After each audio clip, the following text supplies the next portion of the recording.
दामत बरकातुहुमुल आलिया से कि आप अपनी कीमती मवाइज़ से हम तमाम सामीन के क़ुलूब को मुनव्वर फरमा दें। इधर जो लोग खड़े हैं बैठ जाएं, जगह यहाँ मौजूद है, आगे आकर बैठ जाएं। और अगर जाने का इरादा है तो अभी चले जाएं, बीच में उठकर न जाएं। आ जाएं, अंदर आ जाएं, जिसको बैठना है अंदर आकर बैठ जाएं।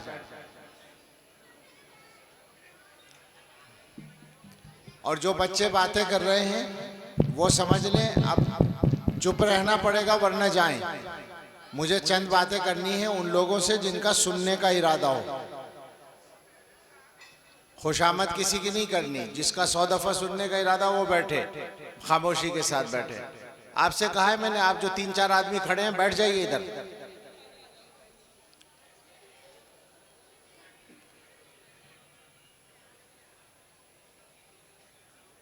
पीछे लोग बात कर रहे हैं, वो बड़े भी बोल रहे हैं, चटाई जहां रखी है, काली टोपी वाले, चुप बैठिए।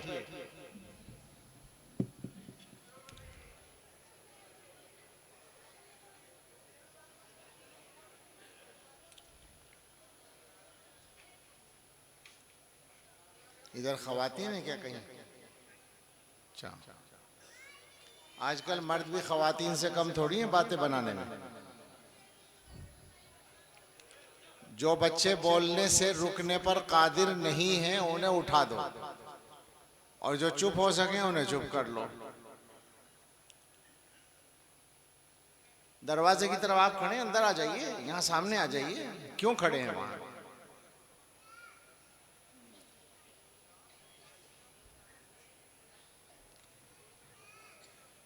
ये तुम्हारे जलसे की जो सेटिंग है ये सही नहीं है।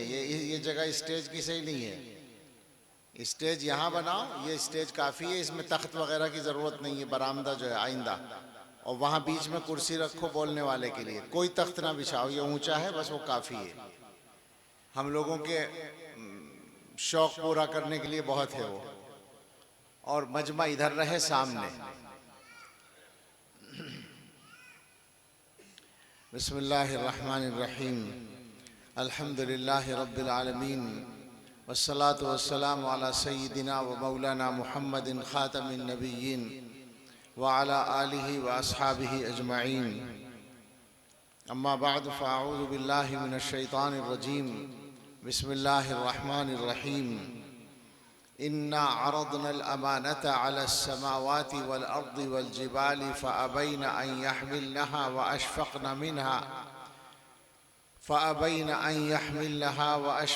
मिन्हा व हमलहल इंसान इन्नहु कान ज़लूमन जहूला।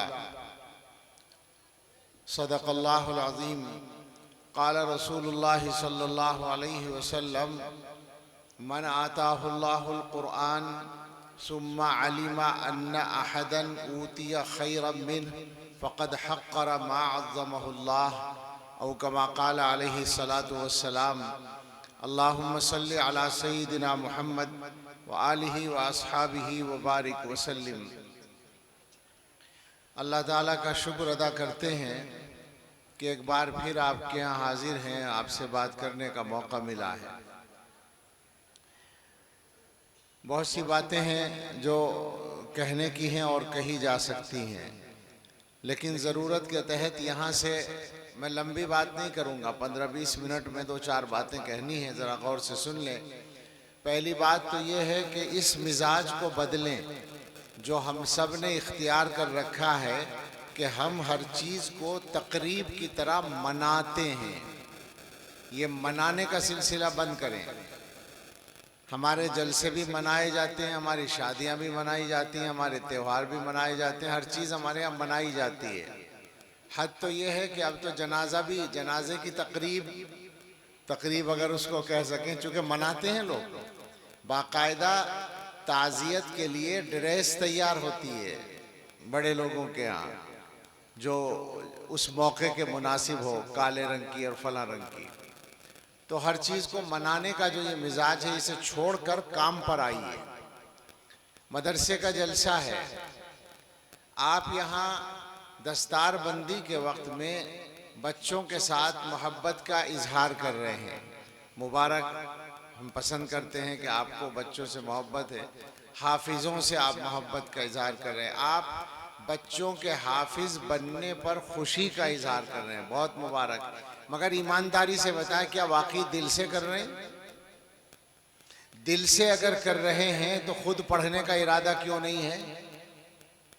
सवाल ये है, अगर किसी के हाफिज बनने पर रिश्तेदारों को दिल से खुशी है, अंदर से समझते हैं कि बड़ा काम हो रहा है, तो खुद पढ़ने का इरादा क्यों नहीं है?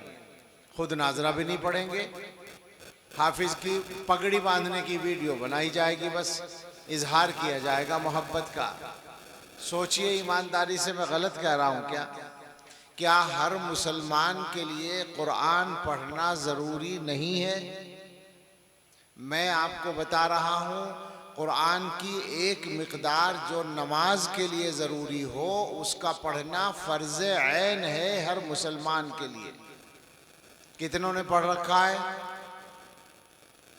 अक्सरियत ने नहीं पढ़ रखा।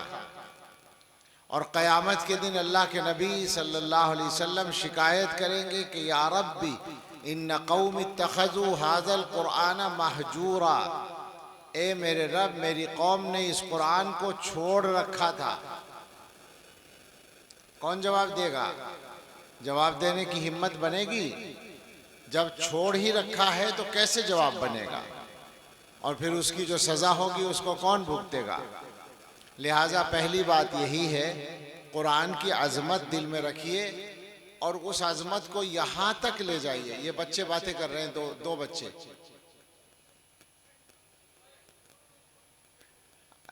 इस वक्त डांटिए नहीं, इस वक्त तो याद दिला दे बस, खाली डांटने और समझाने का वक्त अलग है, जिस वक्त में हमें फुर्सत नहीं है बच्चों से बात करने की। मैं करूँगा इस पर अभी 1 मिनट बाद। जो बात पहले से कर रहा हूँ वो पूरी कर लूँ कि पहले नंबर पर यहाँ से बात शुरू करें और काम शुरू करें। यहाँ जितना मजमा है, मैं नहीं जानता कौन है कौन और क्या करते हैं, मगर मुसलमान हैं ये बात सबके बारे में मालूम है, और मुझसे अच्छे मुसलमान हैं ये भी मैं यकीन रखता हूँ। लेकिन कुरान सब पढ़े हुए नहीं हैं, तो यहाँ से अहद करके जाएं कि हर आदमी खुद भी इंशाअल्लाह कुरान पढ़ेगा और अपने घर के हर फर्द को कुरान पढ़ाएगा। इंशाअल्लाह कहने में भी कुछ देर लगती है। इरादा नहीं है क्या? सच्चे लोग हैं, दिल में इरादा नहीं, इसलिए ज़बान से जाहिर नहीं कर रहे, झूठ नहीं बोलना चाहते। ठीक कर लो, दिल से इरादा कर लो, काम चलेगा नहीं इसके बगैर। ये चलती फिरती बात नहीं है, ये वक्त का शदीद किस्म का तकाजा है। एक बात तो ये हो गई।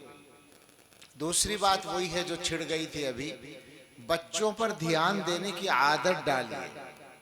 ये जो आपने समझ रखा है कि सुबह से शाम को हम जाते हैं ड्यूटी देने के लिए, कहीं सर्विस करते हैं, कहीं कोई खेती करता है, कोई किसी स्कूल में पढ़ाता है, कोई दुकान पे जाता है, तो वो जो हम रोज़ी रोटी की मेहनत करके आते हैं, तो बस वो हमारी तरफ से अपने घर वालों का पूरा हक अदा हो जाता है।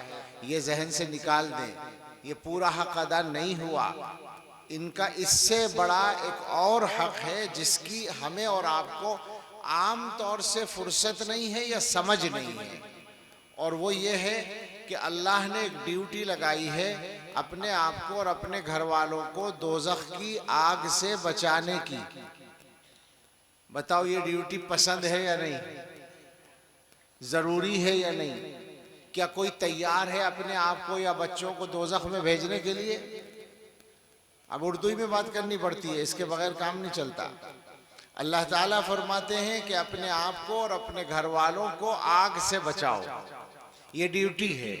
इस ड्यूटी के पूरा करने के लिए ईमानदारी से सोच के बताएं कितने लोग हैं जो रोजाना 1 घंटा लगाते हों, आधा घंटा लगाते हों? ये तो ड्यूटी ही जहन में नहीं है, इसका तो प्रोग्राम ही नहीं है। क्या ख्याल है?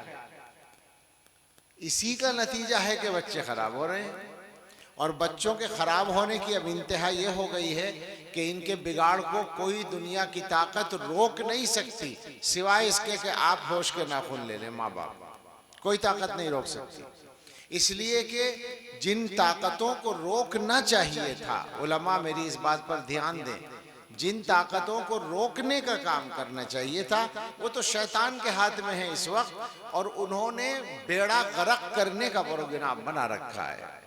मैं इशारा करता हूं कि बच्चों में नशा, स्कूल में, कॉलेज में, यूनिवर्सिटी में, उसके अलावा जो बच्चे घरों में हैं उनमें, और अब मकतबों और मदरसों के बच्चों पर भी हमला है। समझ लें अच्छी तरह से, मैं सुनी सुनाई नहीं कह रहा, बिल्कुल दलाल मेरे पास शवाहिद हैं। छोटे 6-6 साल के बच्चों तक ये काम कौन कर रहा है? वो ताकतें कर रही हैं जिनको असलन बच्चों को बचाना था, वो नशा पहुंचा रही है। खरबों रुपए के कारोबार है, कारोबार के लिए काम हो रहा है, शैतान के मिशन पूरे किए जा रहे हैं। कौन बचाएगा? आपको खुद उठना पड़ेगा अपने बच्चों को बचाने के लिए, आपको अपना टाइम लगाना पड़ेगा। आपने तो ये समझ रखा है कि बस रोजी रोटी का इंतजाम हो गया तो बस सारे हक अदा हो गए, दुनिया की ज़रूरतें पूरी कर दी तो हक अदा हो गए। ये बात नहीं है, इसे जहन से निकाल दें।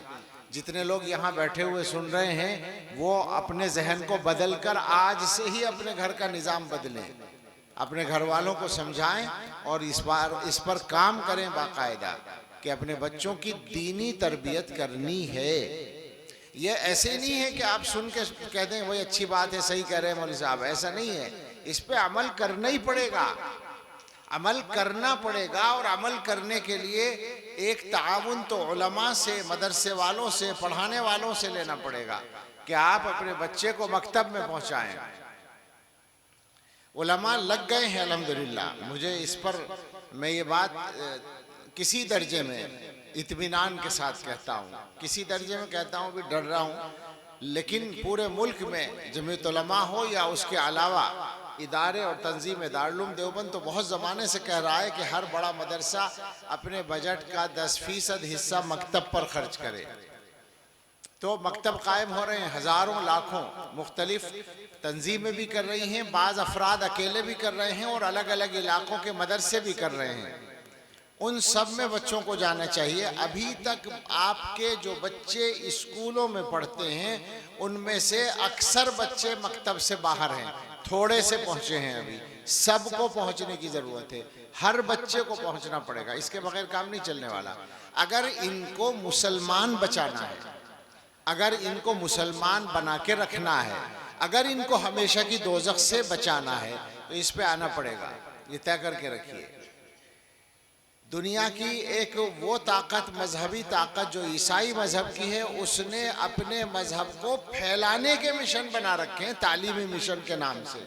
आपके इलाके में भी स्कूल मौजूद हैं, बिजनौर में भी हैं और पूरे हिंदुस्तान में हैं। पूरे हिंदुस्तान में उन्होंने तालीम के नाम से अपने मजहब को फैलाया है। और हमारा आलम यह है कि हम अपने मजहब को बचा नहीं पा रहे हैं। मजहब को बचाने का मतलब है अपने बच्चों को मजहब पर कायम रखने में कामयाब नहीं हो पा रहे। हमारा मजहब वैसे कहीं नहीं जा रहा। हमारा जो मजहब है जिसका नाम इस्लाम है, उसको कोई खतरा नहीं है, वो बचा हुआ है, महफूज है बिल्कुल। अल्लाह का कलाम भी महफूज है, अल्लाह का दीन भी महफूज है, उसे कोई ना हटा सकता है ना मिटा सकता है। मसला आदमियों के उस पर कायम रहने का है। तो हम अपने बच्चों और नस्लों को उस दीन पर मजबूती से कायम रखने में अभी कामयाब नहीं हो रहे हैं और दुनिया की ताकतें हमें हटाने में लगी हुई हैं और किसी न किसी दर्जे में कामयाब भी हो रही हैं। बच्चे जा रहे हैं, इल्हाद का शिकार हो रहे हैं, एथिस्ट बन रहे हैं, अल्लाह के मुनकिर बन रहे हैं, मजहब के मुनकिर बन रहे हैं, कुरान के मुनकिर बन रहे हैं। और अगर इतने दर्जे तक नहीं भी पहुंच रहे तो दिलों में शक पैदा हो रहे हैं। और अगर शक भी नहीं है तो नमाज कौन पढ़ रहा है भाई, अमल कौन कर रहा है? 10% भी लोग नहीं है जो नमाजी हैं। ये समझने की बात है, ये कोई चलती फिरती बातें नहीं है, ये संगीन मसाइल हैं हमारे दौर के। दुनिया के अंदर जो शैतान की नुमाइंदगी करने वाली ताकतें हैं, उनका मिशन है हमें और हमारी नस्लों को दोज़ख में पहुंचाना। हमारा मिशन होना चाहिए अपने आप को, अपने बच्चों को और अपनी नस्लों को और दूसरे लोगों को भी अल्लाह की जन्नत तक ले जाना। ये हमारा मिशन होना चाहिए। इसके लिए हमें काम करना पड़ेगा। ये काम कैसे करेंगे? टाइम मुकर्रर करना पड़ेगा, अपने बच्चों को टाइम देना पड़ेगा। आप अपने बच्चों को कभी कभी मस्जिद में लाते हैं, अगर आप आते हो, वो लोग जो आते हैं, जो नहीं आते वो तो खुद नहीं आते बच्चों को क्या लाएंगे? जो बच्चों को लाते हैं, खुद आते हैं और बच्चों को लाते हैं, या मदरसे के जलसे में लाते हैं, उनको भी ये तौफीक नहीं होती कि बच्चों को ये समझा कर लाएं कि वहाँ कैसे बैठना है, वहाँ कैसे रहना है, वहाँ किस तरह से खामोशी इख्तियार करनी। ये समझाने की फुर्सत ही नहीं है, ये समझाने का प्रोग्राम ही नहीं है, जहन में ही नहीं ये काम। तो इसलिए ज़रा सा बदलिए अपने निज़ाम को, और इसके बदलने के लिए कुछ कामों को छोड़ना पड़ेगा। वो काम जो बेज़रूरत है, वो काम जो गलत है, वो काम जो ला यानी है। हम में से 90% में बड़ी रियायत कर रहा हूँ, वरना ज़्यादा 99% लोगों का रोज़ाना का टाइम का एक हिस्सा ख़राब होता है या नहीं, मुझे बताइए। रोज़ाना बिल्कुल बेकार, या तो बातों में जाता है या वैसे ही गुजर जाता है, कोई काम नहीं होता। मैं आजकल ये बात सबसे कहता फिरता हूँ कि टाइम के बारे में एक अंदाज़ा करें। अंदाज़ा कैसे करेंगे? जो कुछ आप करते हैं, मर्जी जो भी करते हैं, उसका टाइम लिखें कि कितना टाइम उसमें लगता है। मसलन ये कि आप ड्यूटी पर जाते हैं, आपकी ड्यूटी 8 घंटे की है, 8 घंटे लिख लें। आप 6 घंटे सोते हैं, 6 घंटे लिख लें। 8 और 6 14 घंटे हो गए। आप खाना वाना खाने में और कामों में 2 घंटे लगाते हैं, 16 घंटे हो गए। आप नमाजों में 1-1.5 घंटा लगाते हैं, 18-17 घंटे हो गए। इस तरह से आप सारे कामों को लिख लें तो पता चलेगा कि रोज़ाना किसी के 2 घंटे गायब हैं, किसी के 3 घंटे गायब हैं, किसी के 4 घंटे गायब हैं। नहीं होगा ऐसा? वो कहाँ जा रहे हैं? वो ख़राब हो रहे हैं। मेरे भाइयों, ये कोई हंसी का मौजू नहीं है, कोई मैं मज़े लेने के लिए नहीं कह रहा हूँ। अल्लाह में क्या खड़े होकर हिसाब देना पड़ेगा। अन उम्री ही फीमा अफना, जिंदगी को कहाँ काम में लगाया था, कहाँ ख़त्म किया था, एक मिनट का हिसाब देना पड़ेगा। यूँ ही गैर संजीदा मामला नहीं है ज़िंदगी, बहुत मुश्किल मसला है, बड़ी जिम्मेदारी की चीज़ है। ये जो हदीस के अल्फाज में है, उम्र का हिसाब देना पड़ेगा, किस चीज़ में ख़त्म किया था। ये टाइम ही तो उम्र है, ये वक्त ही तो उम्र है। ये जो गप्पे करने में लगा देते हैं, ये जो दूसरों की बुराइयां करने में खर्च कर देते हैं, ये जो होटलों पर बैठकों पर बैठकर कई घंटे बेज़रूरत के तबसरों में, मुल्क में कहीं भी इलेक्शन हो, हमारे 2 घंटे रोज़ाना उसमें लगेंगे। नहीं लगते? आजकल बिहार में चल रहा था, नहीं लग रहा है आप लोगों के कोई 1-2 घंटे? फायदा दुनिया या आखिरत का कोई फायदा। अगर आपकी पोजीशन ऐसी है कि आपके बात करने से फायदा हो सकता है तो काम है, फिर वो बेकार नहीं। मगर इस मजमे में मुझ समेत कोई भी आदमी ऐसा नहीं है जो बिहार के इलेक्शन पे आधा घंटा भी बोले और कोई फायदा हो, मगर हम लोग लगा रहे हैं टाइम। गांव में इलेक्शन होगा तो कई महीने हमारे खराब होंगे, हमारे इलाके में इलेक्शन होगा तो कई महीने खराब होंगे, रोजाना कई घंटे लगेंगे। और इससे हटकर आम हालात में भी हमारा क्या निज़ाम है? हम 2-4 दोस्त कहीं बैठते हैं, बातें शुरू हो जाती हैं, कहीं 2 घंटे, कहीं 3 घंटे, कहीं 1 घंटा ज़ाय हो रहा है। कोई फायदा नहीं, ज़ाय नहीं बल्कि वबाल बन रहा है। इसलिए कि वहाँ बैठकर जो बातें होती हैं वो जायज़ नहीं होती। वो झूठ होता है या गीबत होती है। सच होता है तो गीबत होती है, वरना झूठ होता है, वरना लायानी होता है। इनमें से कोई भी जायज़ नहीं, सब नाजायज़। हमने अपनी ज़िंदगी को इस तरह गैर संजीदा चला रखा है, तो बदलना पड़ेगा। हालात को अगर बदलना है तो अपने आप को बदलना होगा। हालात अच्छे नहीं, हमें मालूम है। हालात का एक बहुत अजीब पहलू है कि रोज़गार के लिए परेशान है। बिल्कुल सही है, मौके रोज़गार के बहुत ज़्यादा हमसे दूर किए गए हैं, ये मालूम है हमें। मुलाजमत तो है ही नहीं, तकरीबन नहीं है, और उसके अलावा भी मुश्किलात हैं। लेकिन सवाल ये है कि ये मामला हो या दुनिया का कोई भी हाल हो, कोई मुसलमान हमें बताए कि क्या अल्लाह की मर्जी के बगैर दुनिया में पत्ता भी हिल सकता है? क्या नहीं हो सकता ना? इसका मतलब सब तो अल्लाह की मर्जी से हो रहा है। अल्लाह ताला क्यों करा रहे हैं ऐसा? हमने अपने मामलात ऐसे ही कर रखे हैं जिसका ये नतीजा निकलना है। हम अपने आप को ठीक करेंगे, मामला ठीक हो जाएगा। हम अपने मकसद को सही तौर पर समझ लेंगे तो मामला ठीक हो जाएगा। हमारे नौजवान दुआओं के लिए कहते हैं, नौकरी नहीं है, रोजगार नहीं है, दुआ के लिए तो कह रहे हैं, लेकिन रात को दोस्तों के साथ 2 बजे तक वक्त खराब कर रहे हैं और अगले दिन 12 बजे तक सो रहे हैं। ये कमाने के लक्षण है क्या? ईमानदारी से सोचिए ना। कमाने वाला आदमी ऐसा तो नहीं होता। बदलिए। खुलासा आजकल तो हमारा बस एक ही वो होता है, सारी बात का खुलासा कि बदलिए अपने आप।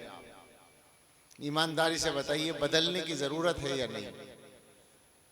हर आदमी को बदलने की जरूरत है। नियतों को भी ठीक करें, कामों को भी ठीक करें, इरादों को भी ठीक करें, प्रोग्राम ठीक करें अपना। जिंदगी की कीमत को समझें, दिमागों से बड़ाई निकाल दें। ये दिमागों की बड़ाई ने बड़ा काम खराब कर रखा। दिमागों में हमारे हर आदमी के मेरी शख्सियत, मेरी जात, मेरी इज्जत, मेरा ये, मेरा वो, इसी चक्कर में दूसरों को कुछ नहीं समझता आदमी और हक जाय करता है।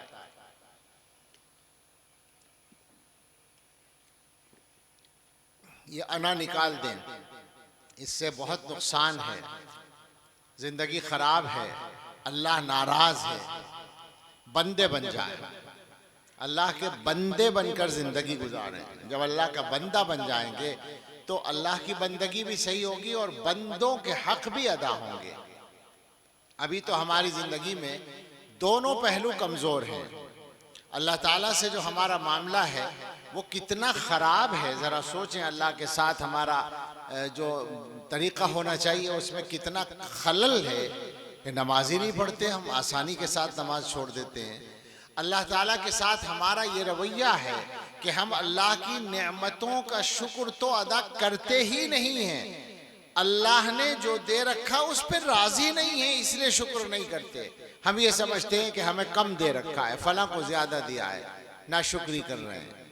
हालांकि अगर ईमानदारी से सोचें तो जो अल्लाह ने हमें दे रखा हम उसके लायक नहीं, हमसे उसका शुक्र नहीं अदा हो रहा। हमारे पास अल्लाह की रज़ा में राजी रहने के अलावा चारा नहीं है, मगर हम अल्लाह ताला की नेमतों पर राजी नहीं है, ना शुक्री कर रहे हैं। ये अल्लाह के साथ मामला है। और बंदों के साथ हमारा मामला, आपस में एक दूसरे के साथ सब परेशान है, सब परेशान हैं और अपने रवैये को ठीक करने के लिए कोई तैयार नहीं है। एक दूसरे के साथ ज्यादती करते हैं, जुल्म करते हैं। बिल्कुल साफ लफ्जों में सुन लें, हम लोग आपस में एक दूसरे के साथ जुल्म करते हैं, नाहक मामला करते हैं। वो हमारे साथ, हम उसके साथ, दोनों तरफ से जुल्म हो रहा है। दोनों अपने रवैये को ठीक कर लें, घरों में मामलात को ठीक करें, औरतों के साथ, बीवियों के साथ, बच्चों के साथ। आप जितना ज्यादा गौर करेंगे आपको पता चलता जाएगा कि आजकल के हालात में हम जैसे मुसलमान अपने बच्चों तक से इंसाफ नहीं कर रहे, उन पर भी जुल्म कर रहे हैं। घरों के अंदर औरतों के साथ इंसाफ नहीं कर रहे हैं। अगर एक औरत के साथ कर रहे हैं तो दूसरी के साथ ज्यादती कर रहे हैं। सास को बचा रहे हैं तो बहू के साथ ज्यादती, बहू को बचा रहे हैं तो सास के साथ ज्यादती। नहीं हो रहा। ये कोई इधर उधर की सुनी सुनाई तो नहीं, हर घर में हो रहा है। कोई इंसाफ की बात करने का मिजाज ही नहीं है। बहुत हालात अच्छे नहीं है, बहुत बदलने की जरूरत है। अपना रवैया ठीक करें और मकसद किसी दूसरे के लिए नहीं, अपना और अपने घर वालों का जन्नत में ले जाना, ये मकसद है। अपने जन्नत में जाने के लिए, अपने बच्चों को जन्नत में ले जाने के लिए बदलने की जरूरत है। दूसरों पे किसी पे कोई एहसान नहीं होगा, ये दूसरों का काम नहीं है। जरा बदलने की इसीलिए फिक्र करने की जरूरत है। खुदा के वास्ते अपने दिमाग से अपने बारे में ये बात निकाल दें। ये मैं आजकल बहुत कह रहा हूँ, मेरी जबान पे आता है, मैं कह देता हूँ कि अपने आप को अच्छा समझना छोड़ दें। ये जो दिमागों में हमारे बैठा हुआ है, माशरे में ये हो रहा है, समाज में ये हो रहा है, हम ठीक हैं। हर आदमी ने अपने आप को ठीक समझ रखा है, इसलिए ठीक नहीं होता। गड़बड़ को समझे जहां हो रही है, हमसे जो गलत, हम तो अपनी गलती को सही करने के जिम्मेदार हैं। हर एक ने ये सोच रखा है कि वो ठीक हो, वो ठीक होना तो मेरे हाथ में नहीं है, मेरा ठीक होना मेरे हाथ में है। सोचें जरा, अपने आप को ठीक करना हमारे इख्तियार में है, दूसरों का तो हमारे इख्तियार में नहीं है। हम ठीक होंगे तो दूसरा भी हमारी बात सुनेगा, वरना तो नहीं सुनेगा। तो इसलिए अब ये मैं अपनी बात को समेटता हूँ, खुलासा करता हूँ। मैंने 2-3 बातें कही हैं बुनियादी तौर पर, जिनका खुलासा तब्दीली है, जिनका खुलासा है अपने आप को बदलना। मैं आपसे सच कहता हूँ कि ये बातें बार बार इसलिए दोहराते हैं कि शयातीन ने शैतान के नुमाइंदों ने, जो इंसानी शक्ल में भी पाए जाते हैं, हमें और हमारी नस्लों को तबाह करने के बड़े इंतजाम कर रखे हैं। हम लोग तो तबसरा करने से ज्यादा कुछ करना ही नहीं जानते, बातें बना लेंगे और कुछ भी नहीं होगा। हुकूमत ये कर रही है और फला पार्टी ये कर रही है और फला तंजीम ये कर रही है, बस ये चंद बातें बना लेंगे और उसके बदले में हमें क्या करना है इसकी तरफ हमारी तवज्जो नहीं है। इसलिए हम ये बात कहते हैं कि यहाँ से पैगाम लेकर जाइए। पूरे पैगाम का खुलासा है तब्दीली, अपने आप को और अपने घर को बदलना। और उसमें 2-3 बुनियादी बातें हैं। कुरान की तालीम को आम करें, एक एक बच्चा और एक एक बड़ा कुरान पढ़े और हर फर्द नमाज पर आ जाए और इंसानों के साथ जो रवैये हैं उनको ठीक कर लें। लोगों का पैसा ना दबाएं, लोगों का हक ना दबाएं, लोगों की ज़मीन ना दबाएं, किसी के साथ नाइंसाफ़ी ना करें, जुल्म ना करें। ये करना पड़ेगा जनाब आली। अल्लाह के यहाँ हर चीज़ का हिसाब देना है और अल्लाह के यहाँ हिसाब का नंबर तो आएगा जब आएगा दुनिया में इन बदआमालियों के नुकसान हमें पहुँचते हैं। घरों के माहौल को ठीक करें। आज के ज़माने में मोबाइल के जरिए, इंटरनेट के जरिए जो बुराइयां फैलाने का मंसूबा बंद काम है, प्लान काम है, बाकायदा मंसूबे के तहत हो रहा है, उसकी वजह से बहुत गुनाह आम हो रहे हैं, बदकारी फैली हुई है बहुत ज्यादा। इससे ज्यादा और क्या कहा जाए, आप समझ रहे हैं मेरी बात। पाकीज़गी लाइए माहौल में, पर्दे को लागू कीजिए, रिश्तेदारों के साथ जो नामहरम है उनके साथ बेतकल्लुफी से बचिए और बचाइए। घरों के माहौल को ठीक कीजिए। बुरा मत मानिए अगर कोई पर्दा करे। अजीब मुसलमानों का हाल है, अगर कोई दीनदार औरत पर्दा करे तो रिश्तेदार बुरा मानते हैं। क्यों बुरा मान रहे हो भाई? अगर तुम्हारी नीयत ठीक है, तुम्हारी आंखें ठीक है तो तुम्हें तो खुश होना चाहिए।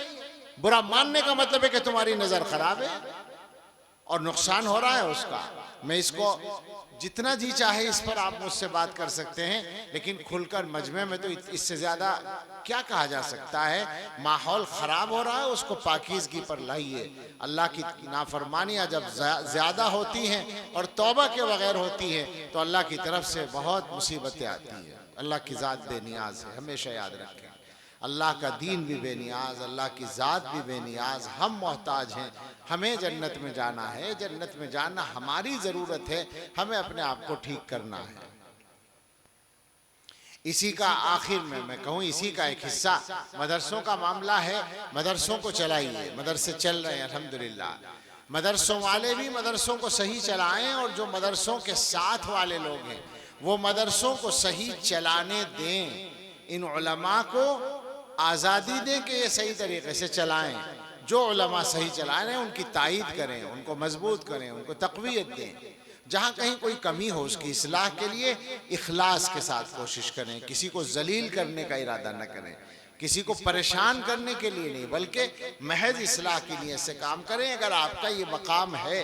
वरना खामोश बैठें और दुआ करें। मुबारकबाद पेश करता हूँ मौलाना मुफ्ती सुफियान साहब को। अल्लाह इनको अपनी हिफाजत में रखे। मेरे गुमान के मुताबिक ये अच्छे आलिम और अच्छे आदमी हैं, अच्छी नीयत से काम करते हैं। मैं बहुत तारीफ कर रहा हूँ। ये कभी आप सोचे कि साहब ये कोई ख़ास बात नहीं कि अच्छे आदमी हैं, तो अच्छे तो सभी हैं। नहीं, सब अच्छे नहीं हैं, साफ बात है। समझ रहे हैं आप? मैंने बहुत सारी तारीफ की। आजकल तारीफ में असल में मुबालगा बहुत करते हैं कि जब तक एक आदमी को वक्त का सबसे बड़े अल्लामा ना कह दें उस वक्त तक जो है न उस बेवकूफ़ की तस्कीन होती है, न बोलने वाले की तस्कीन होती है। नजामत कौन कर रहे थे? अच्छा, तुम ही बोल रहे थे, मैंने तो देखा ही नहीं था तुम्हें। सुभान अल्लाह। ये तो शायर साहब हैं, मौलाना अनस साहब। शायर शानदार हैं और मोहतमिम भी अब शानदार से होते जा रहे हैं। और ज़रा मतलब उम्र में बहुत छोटे हैं, वैसे ज़रा कुछ हो गए हैं अब, तो इनको भी ज़रा क्या कहना चाहिए, फिर कहूँगा इनसे कहूँगा, आपसे क्यों कहूँ। तो जब तक बहुत ज़्यादा तारीफ़ न की जाए तो वो नज़ामत करने वाला भी बेचारा समझता है कि हक़ अदा नहीं हुआ, और वो बेवकूफ़ जिसकी तारीफ़ हो रही, मैं उसको बेवकूफ़ कह रहा हूँ। अजीब बात है वाकई। हम लोगों की कमज़ोरियों के अजीब अजीब मज़हर हैं कि हमारी कोई तारीफ़ करता है तो हमें भी ये ख्याल होता है कि शायद ठीक कह रहा है। हालांकि हमें पता है कि हमारी क्या हकीकत है। और खामखा धोखा है भाई, अपनी हकीकत को जानते हो फिर दूसरों के कहने से धोखे में क्यों आते हो। खैर ये तो अलग मौजू है, ये मौलवियों का मौजू है, ये हमारी मौलवियों की कोई मजलिस हो वहाँ का मौजू है। असलन आपसे बस ये कहना है कि खुदा के वास्ते बदलने का इरादा लेकर जाइए, इन जलसों को रस्म मत बनाओ। मैंने बात यहाँ से शुरू की थी कि मनाना छोड़ दो। ये जो मंजर था जब मैं आया था कि एक मजमा था जो खड़ा था और यही पता नहीं चल रहा था कि ये कोई जुलूस है या जलसा है। बड़ा जोश था साहब, बच्चों की पगड़ी बंध रही थी और इजहार मोहब्बत हो रहा था। ईमानदारी से सोचें कि वो इजहार मोहब्बत काफ़ी है क्या? जब तक आप खुद कुरान ना पढ़ें कैसे काम चलेगा। अल्लाह मुझे और आपको सबको अपने आप को ठीक करने की तौफीक दे और इस मदरसे की हिफाजत फरमाए। मौलाना सुफियान और इनके रुफ़क़ा जो असातिज़ा हैं और मुआविनीन की सब की हिफाजत और मदद फरमाए और इनके काम आसान फरमाए। आमीन। व आखिर दावाना अल्हम्दुलिल्लाहि रब्बिल आलमीन। रब्बिल अलीय्यिल आलल वहाब। अल्लाहुम्मा सल्लि अला सय्यिदिना मुहम्मद व आलिहि व अस्हाबिहि व बारिक व सल्लिम। या रब्बि लकल हम्दु कमा यंबगी लिजलालि वजहिका व अज़ीमि सुल्तानिक। रब्बना आतिना फिद दुनिया हसनतन व फिल आखिरति हसनतन व क़िना अज़ाबन नार। रब्बना ला तुज़िग़ क़ुलूबना बअद इज़ हदैतना व हब लना मिन लदुनका रहमतन इन्नका अंतल वह्हाब। रब्बना हब लना मिन अज़वाजिना व ज़ुर्रिय्यातिना क़ुर्रत अअयुन वजअलना लिलमुत्तक़ीना इमामा। अल्लाह हम सब के गुनाह माफ़ फरमाइए। अल्लाह इस जलसे में उलमा ने जो बातें की हैं, जो भी सही बातें हैं उनको समझ कर उन पर अमल करने की तौफ़ीक़ अता फरमाइए। अल्लाह इस गुनाहगार ने बहुत सी बातें अपने उल्टे सीधे अंदाज में कह दी हैं और इन भाइयों ने शराफत के साथ सुनी हैं। अल्लाह ये भी दीनी जज्बे की बात है और अल्लाह ये मुसलमान और मोमिन होने की अलामत है। अल्लाह अपने फ़ज़ल से इनको भी और मुझे भी सभी को सही तौर से अमल करने की तौफ़ीक़ अता फ़रमाइए। अल्लाह हमें अपने आप को बदलने की तौफ़ीक़ अता फ़रमाइए। अल्लाह हमें ये बात यकीन के साथ मालूम है कि हमारा मुल्क हो या दुनिया के दूसरे इलाके, सब जगह के हालात ऐसे नहीं हैं जो चल सकें और हम उनमें आसानी से रह सकें, मगर इन हालात को बदलने के लिए हमारे बदलने की ज़रूरत है। अल्लाह हमें अपने आप को बदलने की तौफ़ीक़ अता फ़रमाइए। ए अल्लाह हर किस्म के मामलात में सुधार अता फ़रमाइए, इस्लाह अता फ़रमाइए। अल्लाह हमें हर किस्म के गुनाहों से बचाइए, आँखों के गुनाहों से, कानों के गुनाहों से, ज़बान के गुनाहों से, शर्मगाह के गुनाहों से, दिल के गुनाहों से, दिमाग के गुनाहों से। अल्लाह हर किस्म के गुनाहों से हमारी हिफाजत फरमाइए। अल्लाह हर किस्म के हादसात और बीमारियों से हिफाजत फरमाइए। हमारी, हमारे बीवी बच्चों की, हमारे रिश्तेदारों की, हमारे मुतल्लिक़ीन की हर शर से हिफाजत फरमाइए। अल्लाह जो भी बीमार हैं उनको सेहत कामिल अता फरमाइए। हम सब को अल्लाह कर्ज़ों से सुबुकदोश फरमाइए। जिनके पास घर नहीं है उन्हें अच्छे घर अता फरमाइए। जो बेरोज़गार हैं उन्हें बाबरकत हलाल रोज़गार अता फरमाइए। ए अल्लाह जो बे औलाद हैं उन्हें अच्छी औलाद अता फरमाइए। ए अल्लाह हम सब को हमारी औलादों की तरफ से आँखों की ठंडक अता फरमाइए। ए अल्लाह दीनी तालीम के निज़ाम को इस्तेहकाम अता फरमाइए। हर बच्चे को मकतब की तालीम हासिल करना आसान फरमाइए। जो मदारिस और मकातिब चल रहे हैं उनकी हिफाजत फरमाइए और जहाँ जहाँ ज़रूरत है मज़ीद कायम करना आसान फरमाइए। ए अल्लाह दुनिया और आखिरत के मामलात को सुधारने के लिए और कामयाबी हासिल करने के लिए जो कुछ करने की ज़रूरत है संजीदगी के साथ वो करने की हमें तौफ़ीक़ अता फ़रमाइए। ए अल्लाह मौलाना सुफियान और इनके रुफ़क़ा की मदद फरमाइए, मदरसे की हिफाजत फरमाइए, मदरसे को तरक्की अता फ़रमाइए। अल्लाह सारे मदरसों की, सारी मस्जिदों की, सारी मोतबर खानकाहों की और दावत तबलीग के काम की, दावत व तबलीग के काम की और दीन के हर सही काम की, तमाम मिल्ली तंजीमों की, तमाम खुद्दाम दीन की, तमाम खुद्दाम कौम की अल्लाह हिफाजत फरमाइए। अल्लाह इस मुल्क की भी हिफाजत फरमाइए, यहाँ के अमन व अमान की हिफाजत फरमाइए। अल्लाह दुनिया में जहाँ कहीं भी अहले ईमान हैं, यहाँ या कहीं सभी को वक़ात और इज़्ज़त की ज़िंदगी अता फ़रमाइए। ऐसा यार जो चल रहा है इसको मुसलमानों के लिए और तमाम लोगों के लिए खैर का, इस्तेहकाम का और इस्तिकामत का ज़रिया बनाइए। ए अल्लाह, हम सब के लिए और पूरी उम्मत के लिए आने वाले वक्त को गुज़रे वक्त से बेहतर बना दीजिए और सबसे बेहतर हम सब के आखिरी वक्त को बना दीजिए। ए अल्लाह, हमें सही नीयत के साथ सही बात और सही अमल की तौफीक अता फ़रमाइए और अपने फ़ज़ल व करम से हमारी दुआएं कबूल फ़रमाइए। रब्बना तक़ब्बल मिन्ना इन्नका अंतस समीउल अलीम व तुब अलैना इन्नका अंतत तव्वाबुर रहीम व सल्लल्लाहु अला सय्यिदिना मुहम्मदिन व आलिहि व अस्हाबिहि अजमईन बिरहमतिका या अरहम।